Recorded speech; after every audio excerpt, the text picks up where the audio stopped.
दोस्तों नमस्कार, जोहार। चलिए जानते हैं झारखंड सूबा की ताजा खबरों को, लेकिन उससे पहले अगर आपने अभी तक इस चैनल को सब्सक्राइब नहीं किया तो सब्सक्राइब कर लें, जिससे कि आपको झारखंड सूबा की ताजा खबर रोजाना मिलती रहे। सबसे पहली खबर की बात करें तो मुख्यमंत्री चंपई सोरेन ने मंत्रालय में विभागों के प्रधान सचिव और प्रमंडलीय आयुक्तों की उपस्थिति में जिलों के उपायुक्तों के साथ विकास एवं कल्याणकारी योजनाओं की उच्च स्तरीय समीक्षा बैठक की है। इस बैठक में राज्य में विकास की योजना, जिलों में उनकी स्थिति और कई मुद्दों पर वार्ता की गई। झारखंड में अबुआ आवास को लेकर मुख्यमंत्री ने अहम निर्देश दिए हैं। अबुआ आवास योजना के चयन में पारदर्शिता बरतने का भी आदेश दिया गया है। अगली खबर, झारखंड में कांग्रेस चलाएगी एक दिन एक विधानसभा कार्यक्रम, चुनाव परिणाम की विस्तृत समीक्षा। झारखंड प्रदेश कांग्रेस की विस्तारित कार्य समिति की बैठक में लोकसभा चुनाव के परिणाम को लेकर समीक्षा की गई। समीक्षा के दौरान पार्टी पदाधिकारियों ने माना कि अब हमें राज्य में होने वाले विधानसभा चुनाव को लेकर फोकस करने की आवश्यकता है। इसलिए पार्टी ने निर्णय किया है कि विधानसभा चुनाव की तैयारी के पहले चरण में एक दिन एक विधानसभा कार्यक्रम चलाया जाएगा। इससे पहले लोकसभा चुनाव के परिणाम की विस्तृत समीक्षा के लिए लोकसभा बार एक समिति गठित की जाएगी। यह समिति जमीनी स्तर पर क्षेत्र में जाकर प्रखंड स्तर तक कार्यकर्ता नेताओं से बात करेगी। अपनी रिपोर्ट 15 दिनों के अंदर सौंपेगी। अगली खबर, राज्य के बोकारो जिले के फुसरो में दिन दहाड़े फायरिंग। मेन रोड के ज्ञान ज्वेलर्स में फायरिंग की गई। दुकान से खोखा भी बरामद किया गया है। बता दें कि बोकारो जिले के फुसरो में व्यापार करने वाले लोगों को डराने और रंगदारी वसूलने को लेकर अपराधी अब फायरिंग करने लगे हैं। एक माह में फायरिंग की दूसरी घटना घटी है और फुसरो मेन रोड स्थित मेघदूत मार्केट के ज्ञान ज्वेलरी को अपराधियों ने निशाना बनाया। यह घटना उस वक्त घटी जब फुसरो के सुभाष नगर निवासी ज्ञान वर्मा के बेटे ऋषभ वर्मा ने दुकान खोली ही थी। बताया जाता है कि फुसरो के पुराना बीडीओ ऑफिस की ओर से आए बाइक सवार दो अपराधी मेन रोड पर रुके और बड़े आराम से दुकान को निशाना बनाकर फायरिंग की। इसके बाद आराम से बैंक मोड़ की ओर बढ़ गए। बता दें कि बाइक सवार अपराधियों के चेहरे खुले थे। अगली खबर, ईडी ने हाईकोर्ट में कहा कि हेमंत सोरेन के कहने पर ही पिंटू ने सीओ ऑफिस से करवाया सर्वे। लैंड स्कैम केस के आरोपी झारखंड के पूर्व मुख्यमंत्री हेमंत सोरेन की जमानत याचिका पर झारखंड हाईकोर्ट में सुनवाई की गई। पिछली सुनवाई के दौरान कोर्ट हेमंत सोरेन की ओर से वरीय अधिवक्ता कपिल सिब्बल ने बहस की थी, जिसके बाद ईडी की ओर से बहस की गई। ईडी की ओर से बहस के दौरान कहा गया कि हेमंत सोरेन का जुड़ाव उन सबूतों से है जो ईडी की अलग अलग छापेमारी में मिले हैं। बड़गाई अंचल के हल्का कर्मचारी भानु प्रताप के ठिकाने से दस्तावेजों से भरा हुआ जो ट्रंक बरामद हुआ था, उसमें कई ऐसे कागजात मिले थे जो भूमि घोटाले से ही संबंधित थे। और विनोद सिंह के मोबाइल से जो चैट और नक्शे बरामद किए गए थे, उसके मुताबिक 8.86 एकड़ भूमि पर बैंक्वेट हॉल बनाए जाने की तैयारी थी। अगली खबर, जनजातीय एवं क्षेत्रीय भाषाओं के शिक्षकों की होगी बहाली। 25,000 रुपये होगी सैलरी। जनजातीय एवं क्षेत्रीय भाषा प्रोत्साहन योजना के अंतर्गत जिले में बड़े पैमाने पर शिक्षकों की बहाली होगी और बहाली अनुबंध के आधार पर की जाएगी। अनुबंधित शिक्षकों का मानदेय करीब 25,000 रुपये होगा। स्कूली शिक्षा एवं साक्षरता विभाग प्राथमिक शिक्षा निदेशालय के आदेश पर जिला शिक्षा अधीक्षक ने झारखंड शिक्षा परियोजना के माध्यम से शिक्षकों की आवश्यकता का सर्वेक्षण करवाया है। झारखंड शिक्षा परियोजना के सर्वे में जनजातीय एवं क्षेत्रीय भाषाओं के लिए 250 से लेकर 900 तक शिक्षकों की आवश्यकता बताई गई है। झारखंड शिक्षा परियोजना ने 4 फॉर्मेट में सर्वे करवाया है और झारखंड शिक्षा परियोजना के अधिकारी से मिली जानकारी के मुताबिक सिर्फ चतरा जिले में ही कुल 1460 विद्यालय हैं।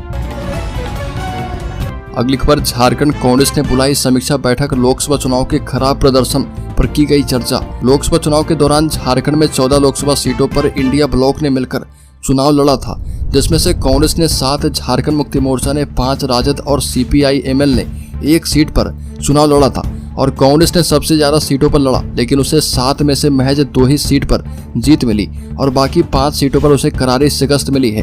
कांग्रेस का स्ट्राइक रेट 30% से भी कम रहा और कांग्रेस ने 2019 से थोड़ा बेहतर परफॉर्म करते हुए 2 सीटों पर जीत हासिल की, लेकिन दोनों ही सीटें शेड्यूल्ड ट्राइब के लिए आरक्षित थी।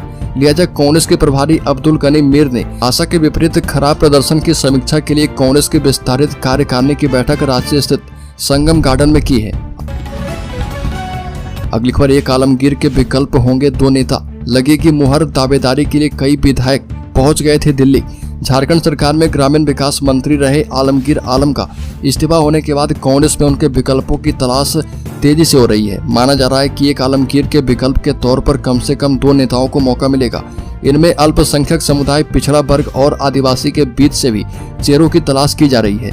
कांग्रेस अध्यक्ष मल्लिकार्जुन खड़गे के नेतृत्व में आयोजित समीक्षा बैठक में इस विषय पर चर्चा होगी।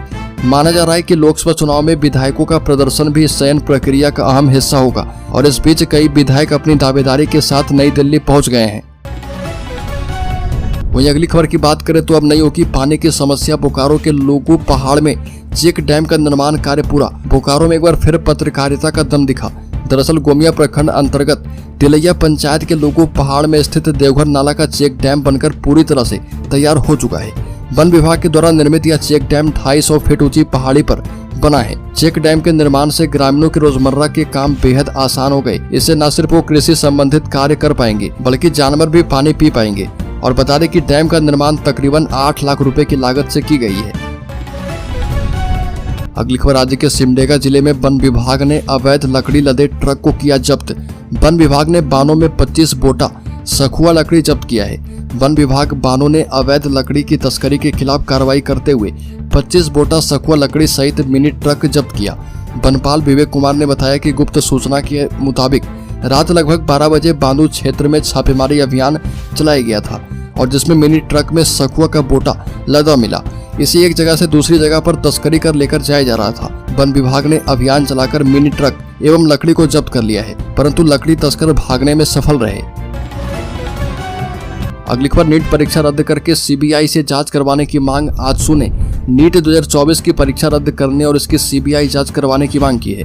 आजसू के अभिषेक शुक्ला ने कहा कि इतनी बड़ी संख्या में छात्र छात्राओं को कैसे 720 अंकों की परीक्षा में 720 अंक प्राप्त हुए, जबकि इस परीक्षा में नेगेटिव मार्किंग का भी प्रावधान है। एक ही परीक्षा केंद्र से 7 छात्र छात्राओं का 720 में से 720 अंक प्राप्त हुए हैं। अगर पिछले 10 से 15 वर्षों का इतिहास उठाकर देखा जाए तो अचानक कट ऑफ इतना ऊपर जाना संदेह के घेरे में है। साथ ही कहा कि बहुत सारे छात्र छात्राओं को 718 और 719 अंक दिए गए।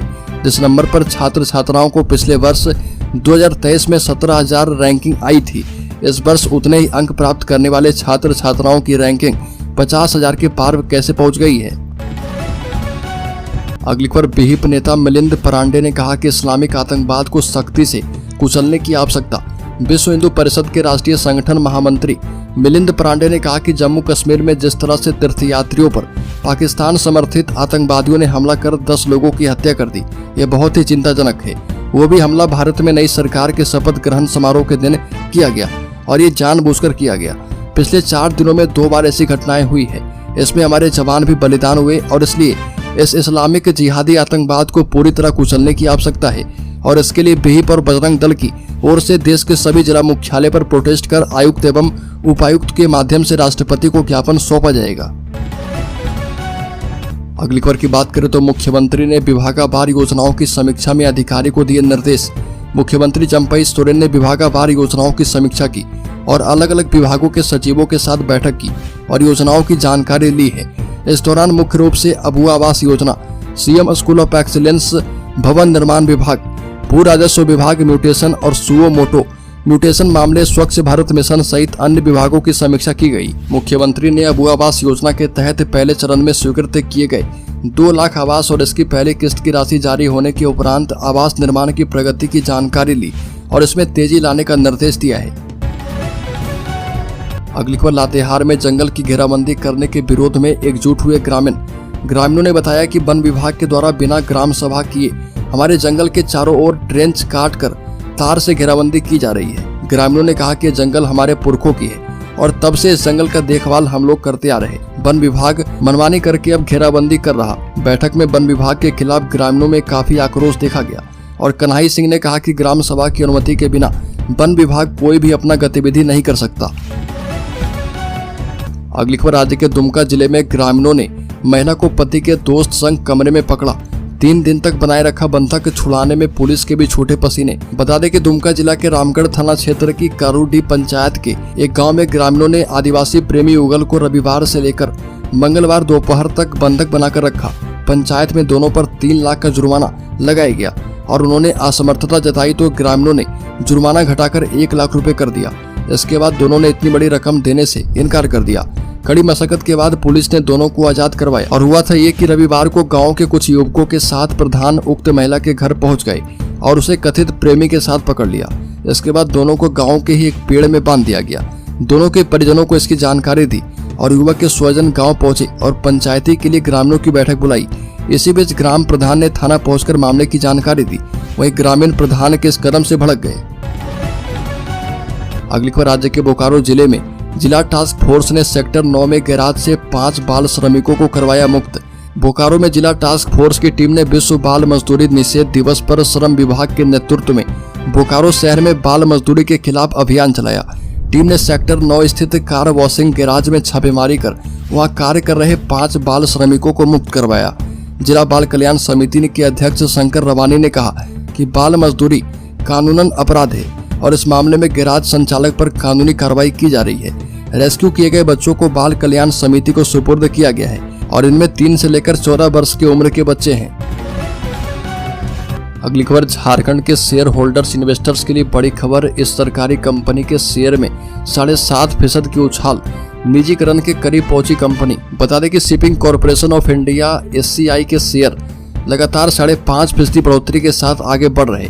दिन के कारोबार में तो यह एक समय 7.5% तक उछल गया था। ऐसी खबरें कि भारत सरकार के स्वामित्व वाले इस कंपनी में विनिवेश की प्रक्रिया काफी करीब पहुंच गई है और इसके चलते निवेशकों का इस शेयर को लेकर जोश हाई रहा।